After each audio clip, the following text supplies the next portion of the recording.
আসসালামু আলাইকুম, welcome to my channel. ভাই বোনেরা, আপনারা কীরকম? আল্লাহর রহমতে অবশ্যই ভালো আছেন, আমরাও সবাই ভালো আছি। এই তো গরুর মাংস ভুনা করে ফেললাম মাখিয়ে। তো কিভাবে করলাম আপনাদের সঙ্গে ওইটাই শেয়ার করব। চলেন, এখানে আমি গরুর মাংস হাড্ডি সহ নিয়েছি,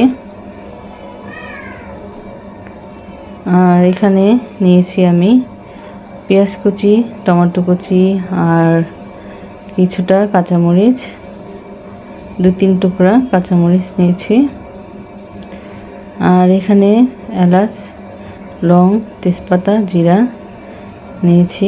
এখন ভালো করে সবগুলো মশলাগুলো দিয়ে দিব। এখানে ধনিয়ার গুঁড়ো, মরিচ গুঁড়ো, হলুদ গুঁড়ো আর লবণ স্বাদ মতো নিয়েছি।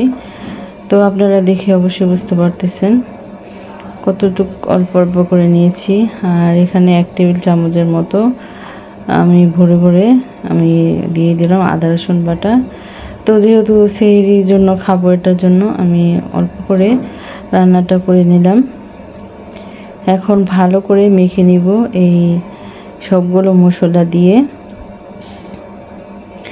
ভাই ও বোনেরা, আপনারা যারা এখন একটা লাইক দেন নাই, অবশ্যই একটা লাইক দিয়ে অবশ্যই কমেন্ট করে জানাবেন। আপনাদের লাইক কমেন্ট আমাদের কাছে অনেক মূল্যবান, অনেক ভালো লাগে আপনাদের কমেন্টগুলো পড়তে। তো এই তো ভালো করে মাখিয়ে নিচ্ছি। তো মাখিয়ে নিলে কিন্তু মাংসের স্বাদটা কিন্তু অন্যরকম লাগে, আর এইভাবে যদি আমরা রান্না করি তো ওইটার স্বাদটাও অন্যরকম লাগে, কিন্তু ভিন্ন ভিন্ন স্বাদ কিন্তু লাগে। আপনারা অবশ্যই যারা খেয়েছেন তারা জানেন। তো এইভাবে করে আমি আজকে রান্না করে ফেললাম, আর তেল দিয়ে দিলাম। যেহেতু আগে যদি তেল দিতাম আমি, তো তেলটা হাতে আমার লেগে যেত, তো এটার জন্য তেলটা আমি পরে দিয়েছি। এখন তেলটা দিয়ে নিলাম, এখন চুলার মধ্যে বসিয়ে দিব।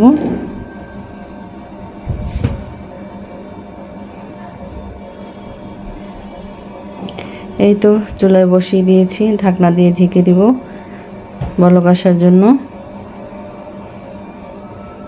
তো আমি এইভাবে করে রান্না করে নিব, ভালো করে কষিয়ে নিব এই মাংসটাকে আগে। তো দেখেন পানি কিন্তু উঠে গিয়েছে, আমি কিন্তু কোনো পানি দিইনি। মাংসের মধ্যে যে পানিটা ছিল সেই পানিটা উঠেছে।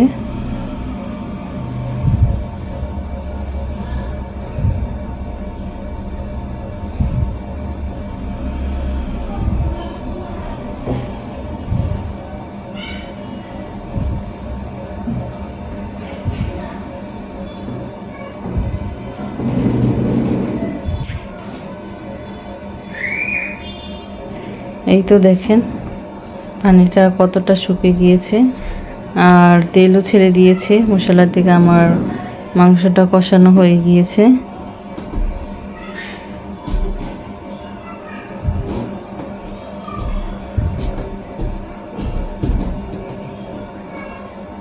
পানি দিয়ে দিলাম, এখন সিদ্ধ করার জন্য পানি দিয়ে দিব, যতটুকু পানি লাগবে আমার ততটুকু। তো এখন ভালো করে নাড়াচাড়া দিয়ে ঢেকে আমি রেখে দিব, রান্না করে নেব। তারপর আপনাদের দেখাচ্ছি, বলকটা আসুক।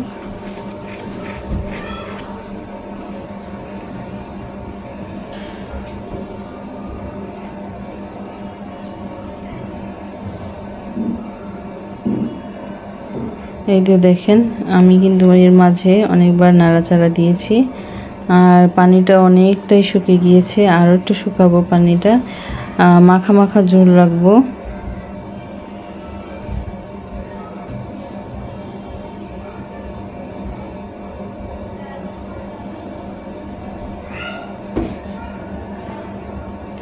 এই তো দেখেন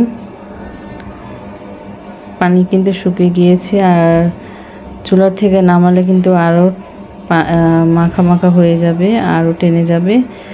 তো এখন আমি পেঁয়াজের বেরেস্তা দিয়ে দিলাম। তো পেঁয়াজের বেরেস্তা দিলে কি ভালো লাগে কিন্তু না, তো এটার জন্য পেঁয়াজের বেরেস্তাটা দিয়ে দিয়েছি। এখন নামিয়ে ফেলবো।